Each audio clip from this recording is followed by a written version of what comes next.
Hi everyone, this is January 6th, and I want to congratulate everyone for completing the first week's lessons of the year-long Bible study. We are already a week into it, if you can believe that. We have had a couple of folks join us this week, and I wanted to welcome the newcomers to the Bible study. We are very excited to have you. And today's lesson, the Bible verse is Genesis 19, verse 26. Lot's wife looked back as she was following behind, and she turned into a pillar of salt.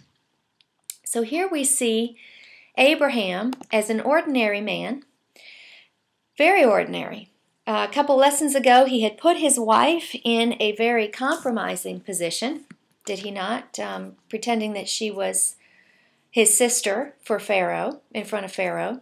He's had an illegitimate child by a servant girl, by his maid. He had an affair with his maid, basically, so to speak.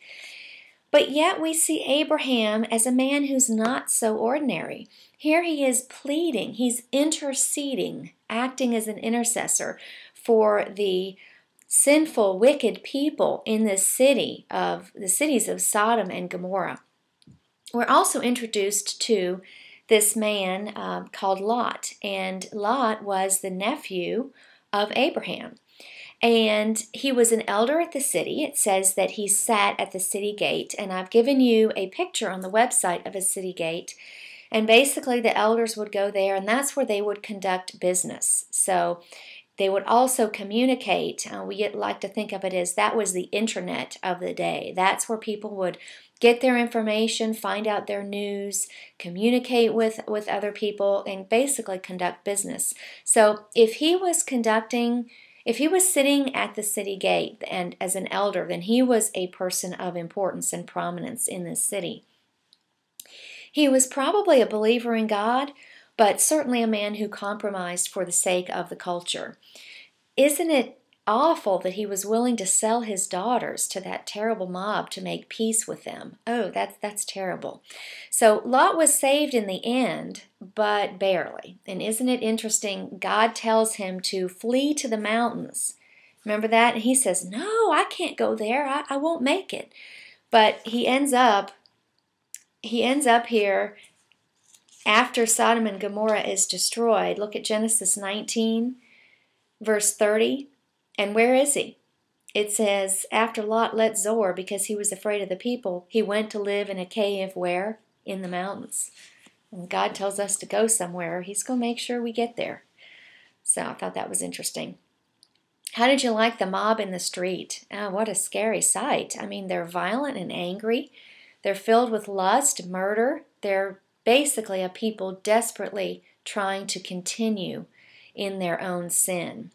Now, Lot's wife, can't you just see her at home where Lot is telling her, come on, we got to go, get your things, let's go. And there she is, just sad. She's looking around at all of her possessions. She just doesn't want to leave. She loves this place. She's not willing or able to give up something that she currently has for a promise that God will give her something greater. And so she ends up looking back and turning into this pillar of salt. Don't we also have a tendency to look back? We say to ourselves, oh, it was much better when. Or we say, oh, it will be much better when something happens. And when we do that, we fail to see the blessings that God is pouring out in our lives today, right before us.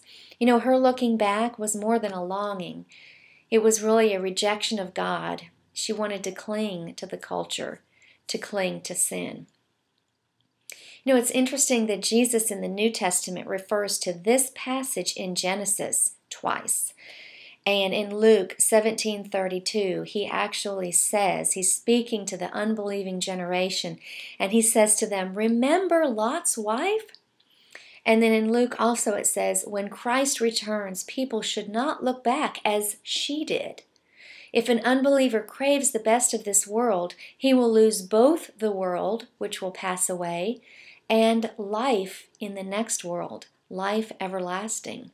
And that's in Luke 17, starting with verse 33. Jesus also said that if the miracles he did in Capernaum had been done in Sodom, the Sodomites would have repented. Wow. And in 1 John 2, we see it says, "Do not love the world or anything in the world, for the world and its desires will pass away." So after Lot's wife turns into a pillar of salt, Lot and his 2 daughters end up going into a cave in the mountains. Now, here in these 2 daughters, we see 2 women, 2 more women who simply cannot wait on God. They become the mothers of the Moabites and the Amorites. And that's going to be important for us to know, because we're going to see these peoples in the next couple of books of the Bible and how they war against Israel. They actually become enemies of God who fight against the Hebrews. And all because of their sin, these 2 daughters at this one particular point in time. Isaac, we're also introduced to Abraham and Sarah's son, through whom the promise and the covenant will come. Now, 25 years have passed between the promise to have a son and the fulfillment of the promise. Isaac means he laughs. Did you find the story humorous about Sarah and God talking back and forth, and Sarah laughing? She's eavesdropping, first of all. She's not even supposed to be in the conversation. And she's eavesdropping, and she hears that, what is she, 100 years old, and she's going to be bearing a son? She thinks that's funny. That is kind of funny if you think about it.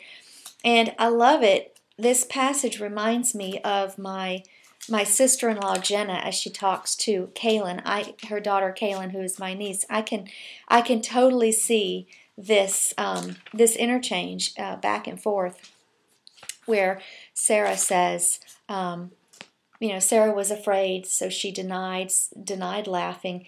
"I didn't laugh," she tells God, "but the Lord said, no, you did laugh."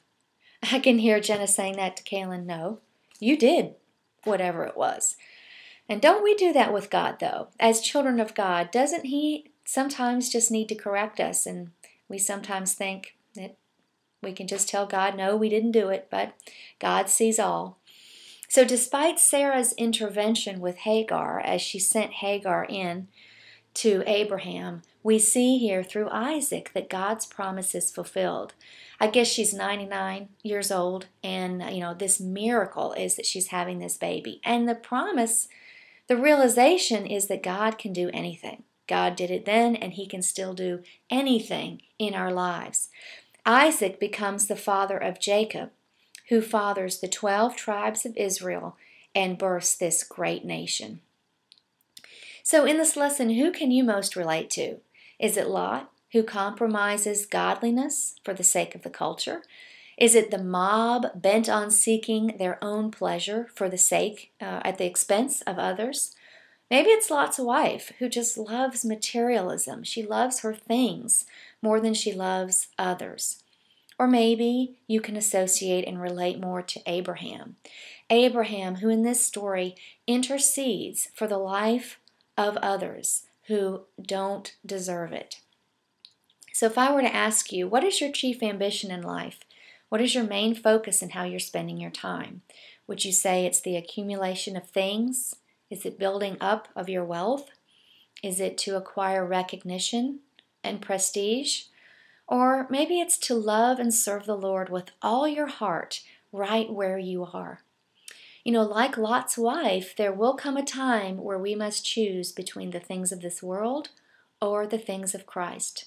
It may not always be socially acceptable to follow Him, and He might ask us to walk away from things in our life that are leading us away from God. Well, there's one thing that I know. Anytime God asks us to give up something for Him, He always gives us something greater in return. Lot's wife looked back as she was following behind, and she turned into a pillar of salt. Let's be a people today able to stay focused and not look back. See you tomorrow. Shalom.